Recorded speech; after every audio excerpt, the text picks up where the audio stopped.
What's going on, my beautiful people? It's Thursday. You know what that means. Another great day here inside the Black Actors Studio. And today I'm very excited about my guest. You know him very well from the iconic show Power Rangers as Zack Taylor. Don't move a muscle.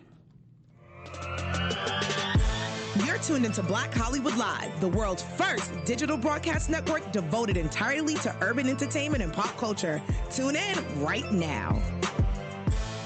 Thank you.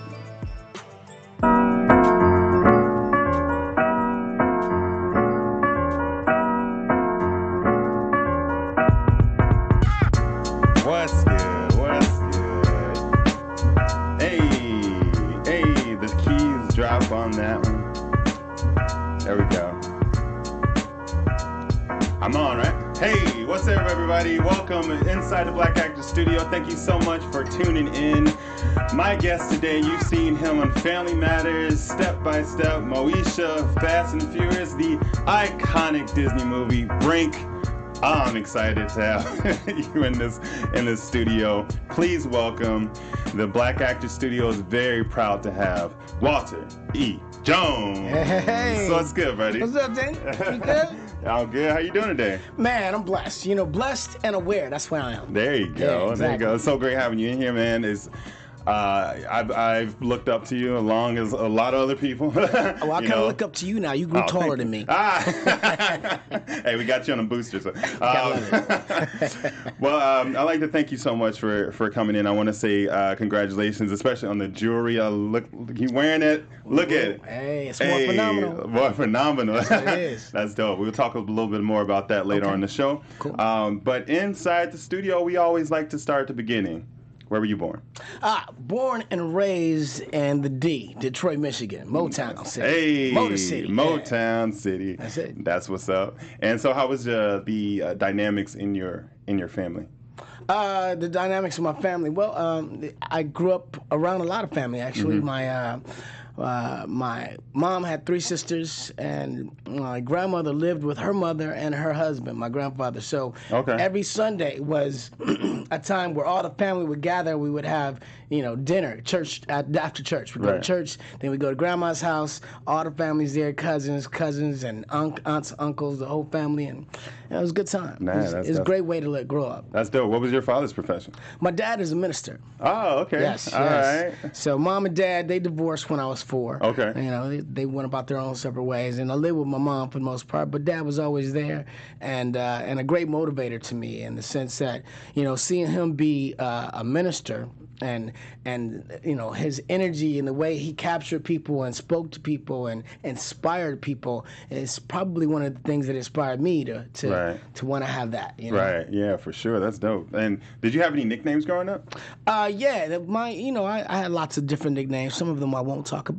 Some of them we're gonna keep under wraps. Yeah, but it's like Walt and Wallet and J Dub and it's that kind of stuff. Walter Jones. So it was like I got Emmanuel, which is my middle name. Okay. Mm-hmm. But mostly it was Walt. Okay. And then you're named after your dad, right? Junior? Yeah, my dad. I'm not junior. I'm second. You're not a junior. Yeah, they didn't want me to be a junior. Okay. So Walter Emmanuel Jones II is very regal. God, very regal. All right. And you had siblings? I do have a sister, younger sister. Her name is Janae Jones. And, did she get into into the entertainment industry as well? No, that wasn't her thing. I mean, back in the day, I think she did a play or two, but nah, that just wasn't her thing. She's funny though. I mean, like she could be a comedian. Her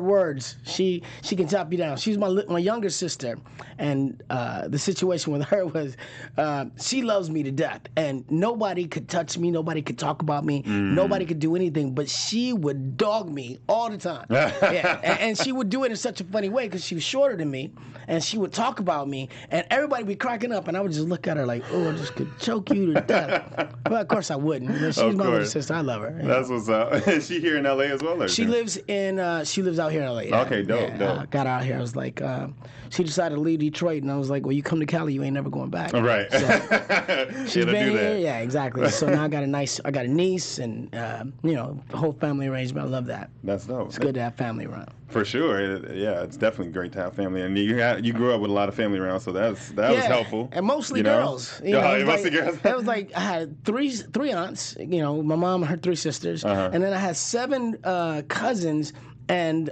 only one of them was a boy. And then we got another cousin, an adopted cousin. Okay. And he was a young boy, but at that point I was a teenager. He was a baby. He was like not really the same thing. But yeah, it's crazy. I had a lot of girl energy. A lot of girl energy. I was like, I definitely learned a lot about women, though. Oh, yeah. Yeah, for sure. That definitely helped you in relationships and all that, right? It did, because when you're dealing with women and growing up around women, you see the things that they go through, and you go, okay, well, I never want to be that man. Right. I never want to treat a woman the way that my aunt was treated by that person, or my mom was treated by that person. And I also saw from the other side how women can be, and I was like, I never want to be that guy that allows that to happen. You know what I'm saying? So I learned a lot. That's what's up. That's what's up. And in schooling, when did you kind of get that acting bug, or want to like? You did any plays in school and stuff like that? Well, you know what, I think I started in church. I was like the third shepherd. Yes, come on, third shepherd. I recited my psalms and that kind of thing. But then from there, I started doing acting classes, and I did some plays around Detroit. And then I joined the drama club in high school and did some plays. I remember we did this play called Shoes, and I played this character who's kind of like easy to be pushed around, and the bad guy, he had this kid's money, and he wanted his money back, but the guy was bullying him, so he got a gun, right? And so he approaches this guy at one point with the gun, and he's going to demand his money back, and the bully talks him down, right? He's talking him down. But I'm in Detroit, right? I'm in Detroit, and everybody's like, shoot him, shoot him! And of course that's not the way the play went. He talks me down, and they start dogging me in the audience. Oh, you suck! And it's funny because I broke character. At one point, I was doing my thing, and I turned and looked at him like, shut up. And I went back into character. Everybody laughed. Funny. It was like, but it was one of those moments. Plays in Detroit. Yeah, man. Plays in high school. That was the thing. But I was fortunate because we went to a thespian conference in Muncie, Indiana, and while I was there, I had the opportunity to do a monologue for 20 different colleges. And at the end of the day, I ended up getting 3 scholarships. So I got a scholarship to Amida in New York. I got a scholarship to Muncie, Indiana, where I auditioned, and I got a scholarship to USIU, which was in San Diego, California. So I ended up coming to California. Yeah, San Diego. When you made that transition over here, what was your first? What were some of your first thoughts and some of your first auditions that you went on? It was, I think one of my first thoughts is, wow, this is what they mean by minority. Because I coming from Detroit, which is a predominantly black city, right? And then going to San Diego, which is not. And my school, it was a school of performing arts, and so. It was an eye opener. It was a culture shock because here I was, this young kid from Detroit with my Detroit ways, my Detroit vernacular, and everything else, and my comedy, and I was around all these people that were not colored or ethnic, and they didn't get me. Right. They were looking at me like, this guy is kind of weird. Why does he cuss so much? And eventually, I had to acclimate. I had to change it up a little bit, which is good. Adapt, I was able to adapt, and but that was a strange thing. One of the first plays I did was a kid show called Wiley and the Hairy Man, and we actually took the play and traveled around in California and did it for schools. And it was funny because I played the title character Wiley, who's this kid that's in the swamp, and he's being hunted by this beast called the Hairy Man, and it was a small cast. We had me, the Hairy Man, and then we had 4 dancers that were dressed as moss and trees, and they would turn into these different shapes. And at one point, I had to climb the tree to get away from the hairy man, so I'm sitting on top of one of the guy's shoulders, like, you ain't gonna mess with me, you know? Really? Yeah, but I was tiny, so right. we made it work. But it was really entertaining. I was like, wow, okay. Wow, this is fun. Wow, that's dope. And so you were in San Diego. When did you transition up to LA? I got a 4-year degree, Bachelor of Fine Arts, from the school, and then I started working on cruise ships. Okay. So I met a gentleman who was working on cruise ships and was telling me how he was traveling around the world and, all the beautiful things he was seeing, and I wanted that eye-opener. I had been motivated by some of my brothers in college who had done, like, Up With People and traveled the world, and that way singing around Europe and various other places.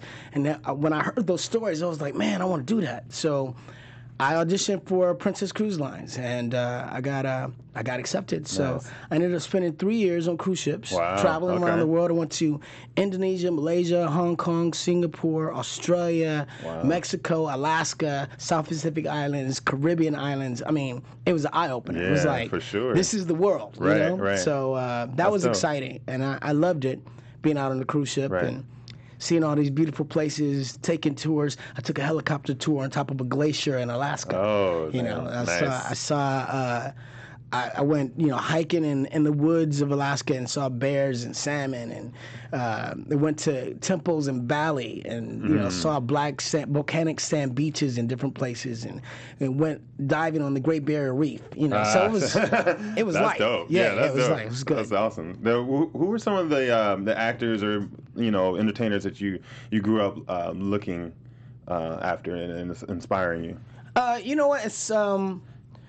It's interesting because, I grew up watching, like all the TV shows that we watched, like The Jeffersons and Good Times and Family Matters. Actually, I was very inspired by Michael J. Fox because I was flirting with this girl that lived down the street, and she was like, "You're very funny. You remind me of Michael J. Fox," because I was the Richie Cunningham of Detroit. I grew up in the hood, but I was always the nice guy. I was like, I didn't get into a lot of fights. I didn't get into a lot of trouble. I stood my ground. I handled myself, but I was a nice guy. I was a good kid, and so I started watching Michael J. Fox, and I was like, okay, I see how he's funny as Michael Keaton, and I kind of wanted to do what he was doing. So he was one of my inspirations. Of course, Billy D. Williams, is one of the first black actors. Yes. Billy D., Harry Belafonte. I mean, these are the men that I admired and I saw as black actors that were doing things. Denzel Washington, of course. I'm like.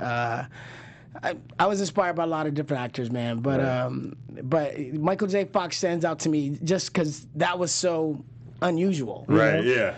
For sure. Yeah. I get that. And so one of the biggest roles you've ever had, right? Yes. And continue to this day, just changing lives. Amazing. It's amazing, right? Yeah. So, what time is it? It's Morphin time. All day, every day. So, I want to hear like how it was getting this role, the audition process, and just working with the producers in this. Because it was based off a Japanese show, correct? Right. Yeah. Japanese show. It was a Japanese show that ran in Japan for 20 years. And Ham Saban brought it to America, tried it actually with a cast, and it didn't work. It failed. And then he tried to shop it to other places, and it just wasn't working. So he gave it one last go. And, he saw thousands of people for these 5 characters. In fact, when I was called, they had been auditioning for about a week already, or a couple of weeks, and I was on the way to Florida to do Star Search. And so I went to Star Search as a singer, singing with this band, caught a cold, and was unable to sing. I ended up having to be background. I was supposed to be the lead singer. I had to be the background singer, and we lost. And so, we came home. But on the way there, I got a call from my agent and said, hey, we got an audition for you for this show called Phantoms. And I was like, oh, and they want you to be a superhero. They're looking for somebody that can dance, do gymnastics, martial arts, and that's an actor. And I was like, I can do all that. And they're like, yeah, well, the audition is today. And I was like, I'm on a plane. I can't be there. Maybe I can do it when I get back. And they're like, they wanted to see you today, so I'm not sure what's going to happen. So I was bummed. Oh, man, There was an opportunity to do the show. They said if it got picked up, it was going to go for 40 episodes. That's a huge lot of episodes, right? And I thought I missed this opportunity, but went out to Florida, lost the show, and then came home. And by Wednesday, they called me and said they still want to see you. So I was like, all right, cool, here we go. Let's go. Crazy. And I was like, this is right up my alley. Right. So I walked in, I did a scene with the casting director, and that went well. I was confident in my acting ability. I was like, okay, I've been doing this. I got a degree in it. Right. I've been doing theater for a long time, so I had no issues with that. And then it said, well, can you dance? I said, yeah. And they said, can you show us a little something? Here's some music. Boom, put it on. So I did some hip hop, like bounced around a little bit. And they were like, all right, that's good. Now, can you do any martial arts? So I was like, yeah, I'm a brown belt at Shinru. And they were like, all right, can you show us something? So I did a little kata, boom, boom, boom, some punches, some kicks, and they said, can you do any flips? This room's not that big, but if you can show us anything. So I was like, yeah, I busted out a back tuck, back flip, boom, landed. And they were like, all right, now that was great. Can you put it all together? And I was like, hey, you mean everything on? Okay, yeah, okay, I can, okay, here we go. And so I just, I busted it out, man. I started dancing a little bit, doing some kicks, doing a break dance move with like a swipe that looked like a kick. Took it to the ground, came back up, did a backflip, and then bowed out. And they were like, we want you to come back again tomorrow. Nice. So after that, it was probably another week and a half of auditioning. They put us all together as cast.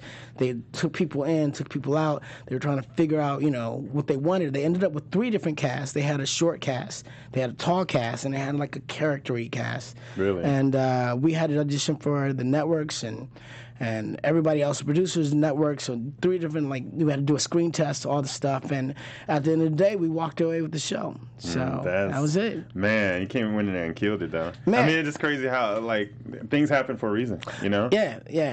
Everything happens for a reason. And that's pretty dope. I like to say right time, right place, right skill set, right. So they say success is when preparation meets luck. Yeah. And you got to be preparation meets opportunity. That's it. Yeah.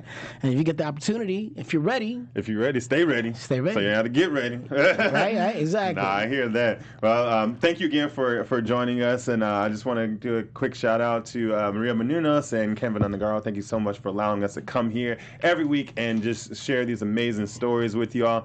Also, if you missed out on season 1, you can go ahead and check it out. And on channel, it's available the whole season 1, 20 episodes. You can go binge it right now. Check it out on www.on, that's O-N, channel, CHANNEL.com. Thank you so much again for being here. Man, happy to be here. It's a pleasure to have you here. And so did the whole black man, black ranger. Right. Okay, they had this whole racial type thing that was going on, and not so much when I was younger, but as I got older, people were like, "Oh, wait." Which right. when you're a kid, you don't really pay attention to that. You didn't care. It didn't matter. I didn't really care. And it wasn't anything negative because I was a role model. I was exactly. And first, I was the first black superhero on live action TV. That's right. To be that and be represented in the black suit, I think is doubly empowering for people of color. That's the way I saw it. It was exactly right. But as we got older, right.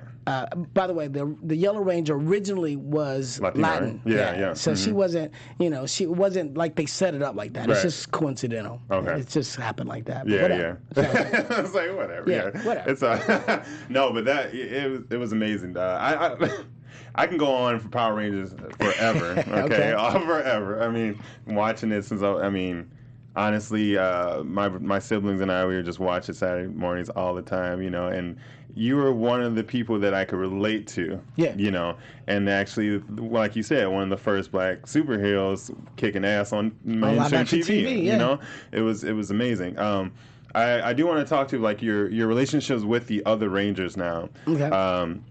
How I know you guys go out a lot on Comic Cons and things like that. Do you guys have like certain meetups that you do every year, or do you have certain things? No, I mean we see each other at Comic Cons, and we do about 25, 30 shows a year, which is a lot. That is. And we're not always together. In fact, we've only all been together one time in the last, 27 years? Right, yeah.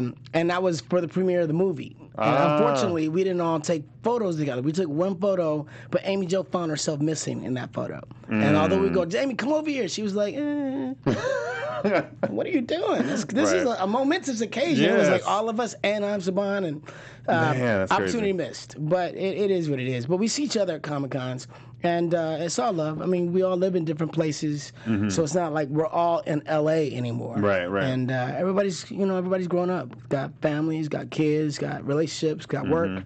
So for sure. Yeah. There's and there's some controversy talking about like how the cast was treated and things like that. With the none of that, all that was stuff. An issue when I was on the show. Issue. Okay. Yeah, I know. Perfect. David Yost had some issues with producers and so forth and so on, but that didn't happen while I was there, and it wouldn't have happened because I would have said something like, "Yo, what's up?" Oh yeah. I would. The Detroit would have came right. The thing is that was the thing is we were a team. Right. You know what I'm saying? It was like you don't mess with the team. This is the team.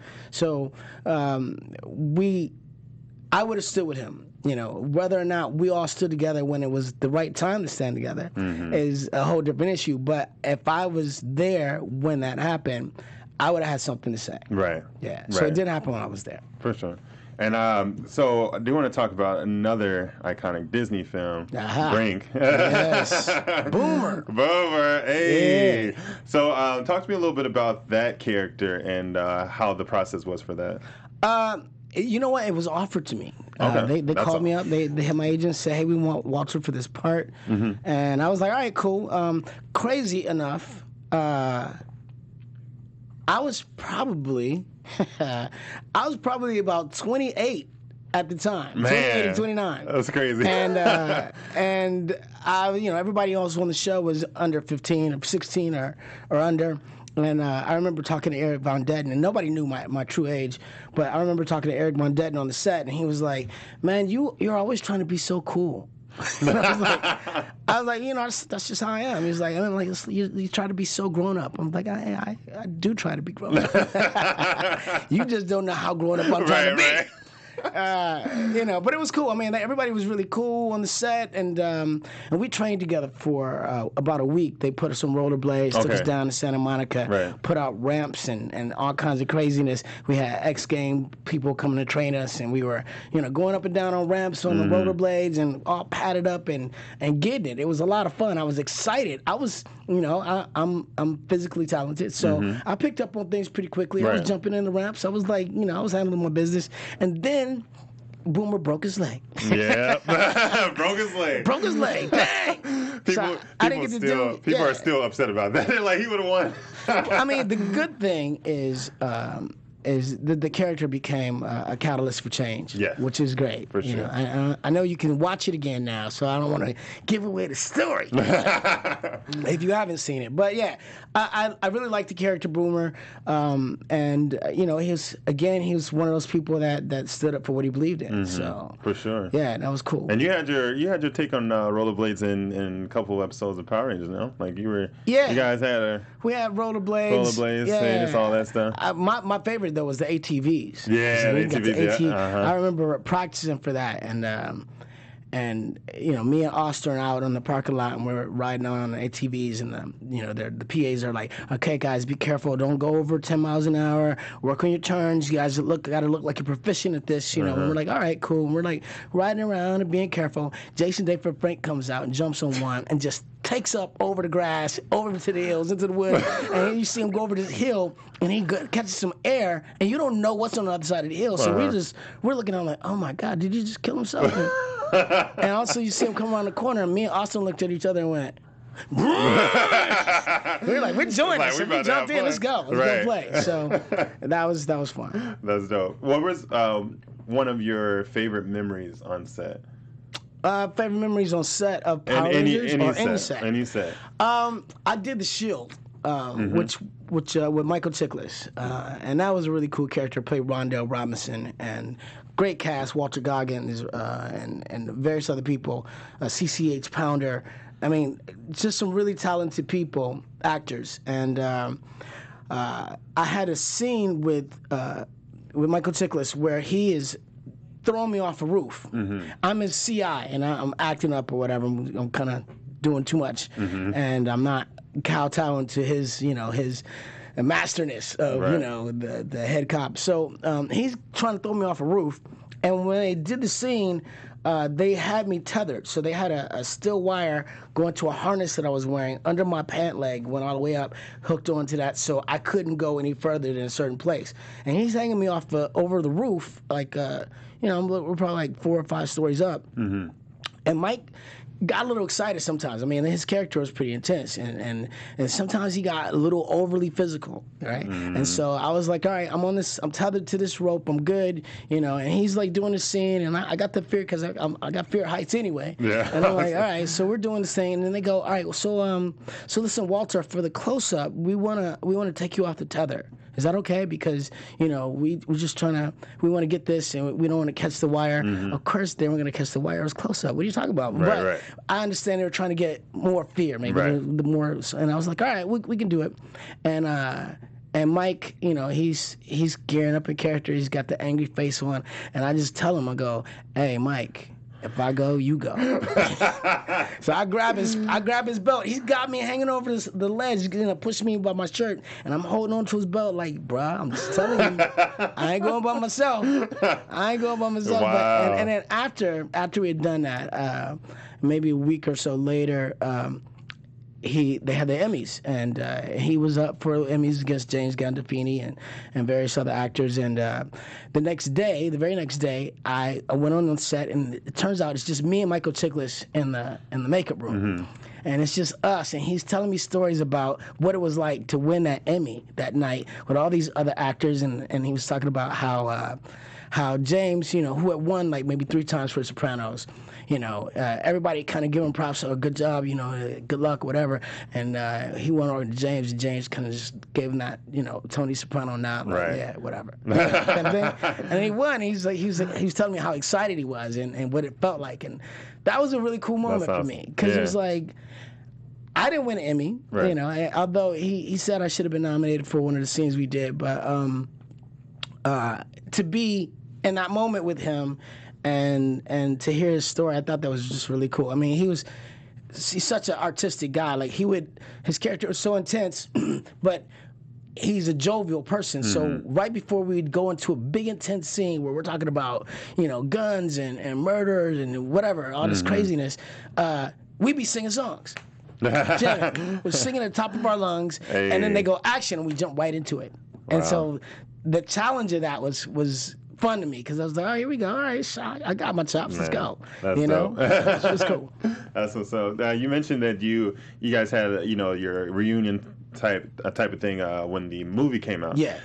What were your thoughts about seeing the film? I thought the film was I thought it was a lot of fun. My kids enjoyed it. I took my kids with me, and you have 2 kids. I got 2 kids, yeah, a boy and a girl, 16 and 12. Honor and Zoe, give them a shout out. What up, my kids? But I thought it was fun. It was entertaining. I think I wish they had gone a different way with the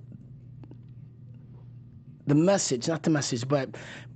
In the show that we did, we were teenagers with attitude. Now, we had attitude because we were leaders, because you couldn't tell us what to do. Right. We were going to follow our own way. We weren't going to be followers. Oh, yeah. And we were a group of leaders, and then when it came time to lead, we were ready. We were a team of leaders. Right. So we were teenagers with attitude because we were confident.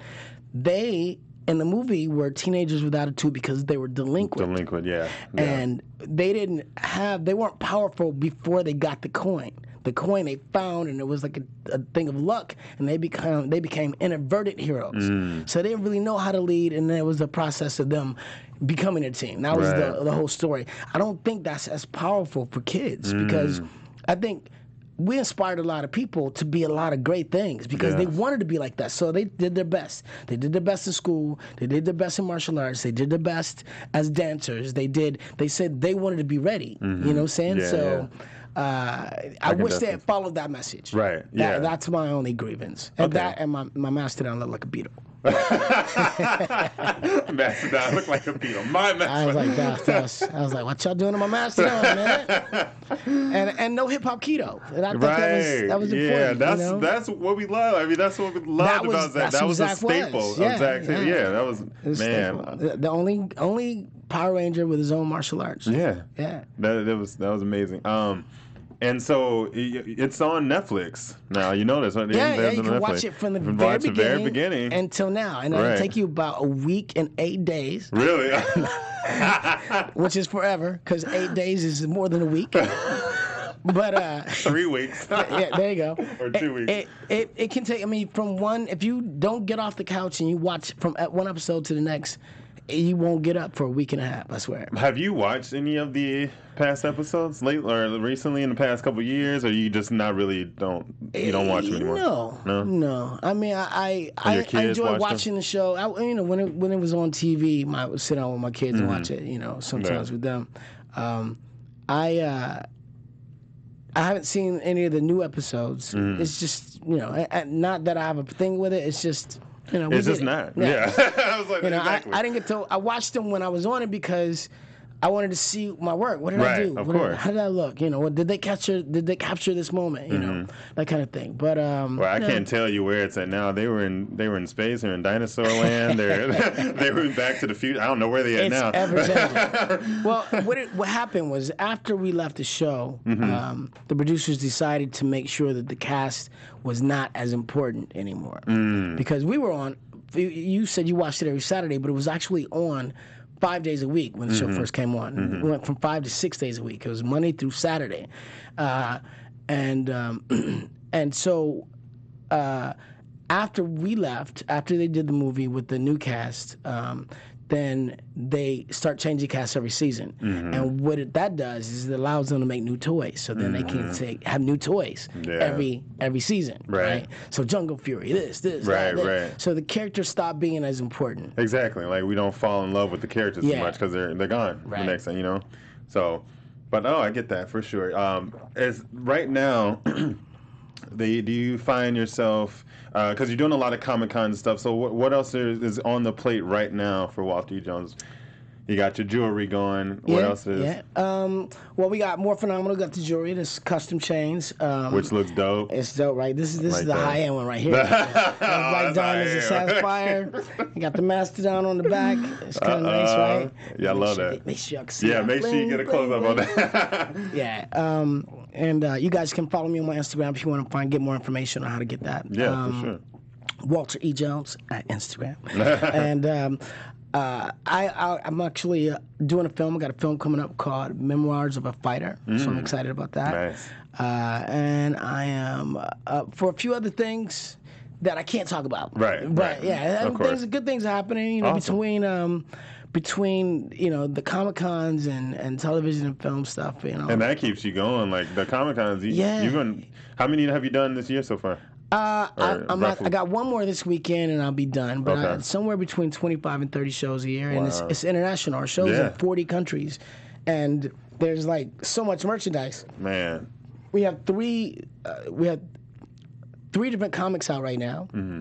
I got a brand new doll at Walgreens. It's the Lightning, a brand new action figure. Nice. And Walgreens right now, the Lightning. Dragon armored Black Ranger, which is cool. Nice. It's dope. It moves all kind of stuff. It's got a face that's supposed to look like mine, but it looks kind of old. I'm like, didn't they know Zack don't crack? What's up? Right. What's up with that? Come on now. Why is my action figure looking older than me? There it is. There we are. Man, I can't. Right? Living life right now. Power Ranger, hey, that song. I think that's the first time I heard a song that rocked that hard. Right? It's like, what is this rock guitar? What is that? Rest in peace to Hey, that was my girl. Hey.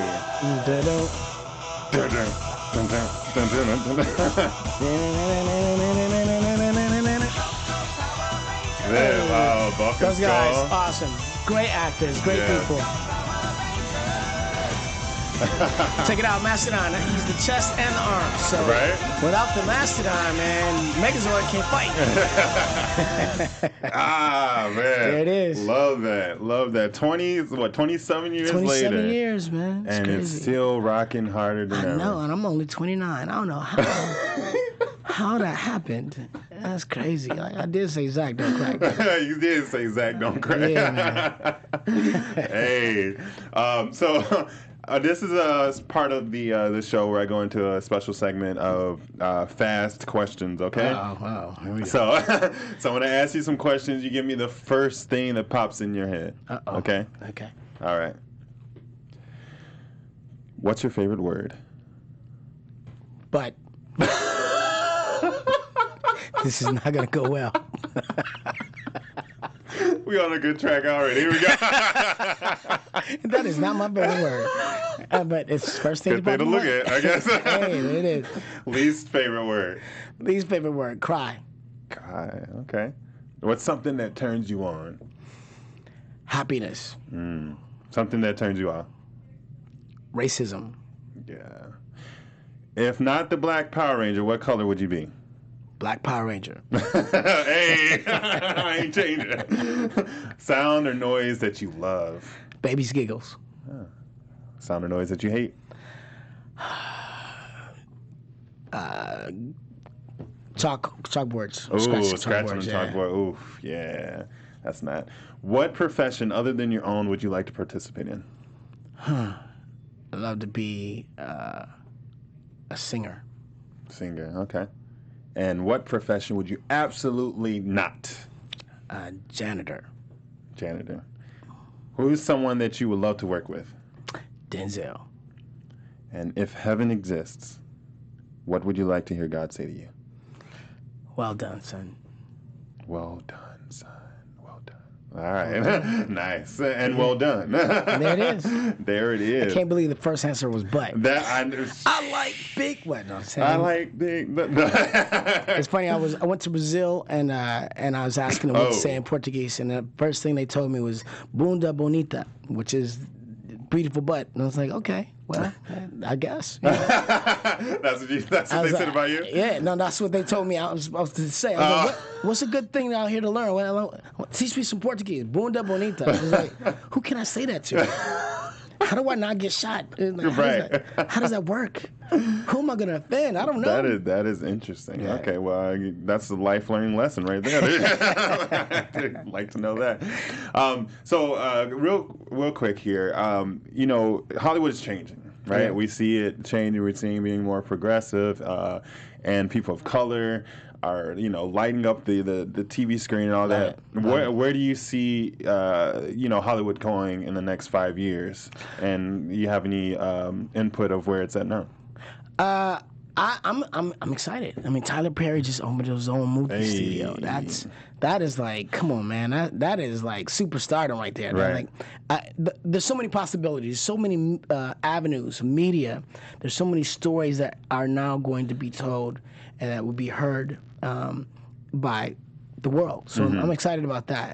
As far as the industry, hopefully we can get rid of some more of this, the reality shows. Right. That's killing me. It's not a good look. But I'm looking forward to more stories being told and people getting not only our stories as Black people, but stories of people of all walks and creeds. Right. That would be interesting, having the Power Rangers reality TV show. Oh my God. Yeah, right? Sticking the cast all together. Yeah, put us in a house for can you imagine? That is not going to be good. Oh my gosh, I already know a couple of fights going to happen. Yeah. Yeah, right. Now I have to ask though. So there were like 10. There's a lot of lists out there, but there was like 10 unknown facts about the Power Rangers, things like that. Okay. So you're missing a finger on your left hand. I did not know that, and I actually got it right here. I'm going to pick it up for you. There it is. No, but it was so interesting because they were just like showing scenes from from the old episodes. Yeah. And no one picked it up. Everyone missed it. When I wore the suit, I just took the finger down in the glove, so it's not like it would be dangling, because otherwise it'd be like flipping around, like it did when I was a kid and I was in Detroit and that finger would just be sticking up. I closed my hands because it was cold and I stick it, but it would just be sticking up. Like, so, are you flicking me off? Exactly. So eventually I learned just stick it down in the glove. I never tried to hide it. Mm-hmm. It was just, I didn't put it out there like, I wasn't like, hey, right, look, of course, I got a missing finger. But, it was something you were born with, or? No. I lost it when I was 4. I found a gun in my house, playing with it, and fortunately it went off and it only hit my finger. So blessings to God for that, because it could have been a lot worse. Of course, and you wouldn't have brought us Zack Taylor. Yeah, funny. I tried to join the Air Force after high school, and they wouldn't let me join because I'm missing 2 joints. Right. So they're like, "Sorry, you missed 2 joints." I was like, it's only a finger. Come on. And they're like, "Sorry." So then I ended up becoming a Power Ranger. Hey, much better. Well, I'd like to thank you so much for joining me again. That's all the time we have for today. Is that all the time? That is all the time. I'm not ready to go. Hey, give me the mic. Hold on. Nice. I had a good time, bro. Yeah. No, it was great. It was great having you. I'm telling you, very inspiring. Thank you so much for everything Thank you so much for everything you gave us. Especially me growing up. It's incredible. Here he is, right here. It is. I might have to ask you to put that on later. It's not gonna happen. But go ahead and tell everyone where they can find you and keep up with you. Yes, please. Catch me at on Instagram, on Facebook, on Twitter at Walter E. Jones, all one word. I look forward to seeing you guys. Get at me. Yes, and you can find me everywhere at I am Danny Royce. Also, check into On Channel, www.onchannel.com. You can check out a whole episode or season 1. And it's been a great time having the Black Power Ranger in here. Walter E. Jones, thank you so much for tuning in. We'll see you all next week, same place, same time, inside the Black Actor Studio. Bye-bye. On behalf of our BHL staff, we would like to thank you for tuning in to Black Hollywood Live, the world's first digital broadcast network devoted entirely to urban entertainment and pop culture. Check out our Black Hollywood Live YouTube page for even more great programming and amazing content, and be sure to subscribe and like our channel when you do. I'm your BHL host, Nakia Monet, and you can find me on all social media at Kiki Boom Boom or at Black Hollywood Live. Black Hollywood Live, Hollywood redefined.